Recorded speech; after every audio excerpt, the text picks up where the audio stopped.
Azərbaycan Prezidenti İlham Əliyev və birinci xanım Mehriban Əliyevanın Özbəkistana dövlət səfəri rəsmi xəbərlərlə yanaşı sosial şəbəkələrin də əsas gündəminə çevrilib. Birinci vitse-prezident Mehriban Əliyevanın rəsmi sosial şəbəkə hesablarında rəsmiyyətdən uzaq olduqca səmimi və rəngarəng görüntülər yer alıb.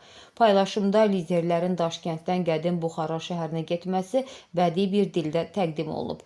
Video materiallarda ən diqqət çəkən məqam isə Buxara Beynəlxalq Hava Limanındakı möhtəşəm qarşılanma mərasimidir. Özbəkistan prezidenti və xanımının doğma münasibəti, milli geyimlər, səslənən musiqi və rəqslər iki qardaş ölkənin mədəni və mənəvi birliyini izləyicilərə vizual bir ziyafət kimi çatdırır. Qısa müddətdə minlərlə bəyənmə və şərh toplayan bu paylaşımlar Bakı ilə Daşkənd arasındakı dostluğun sadəcə masada deyil, həm də könüllərdə nə qədər dərin bağlara sahib olduğunu bir daha sübut edir.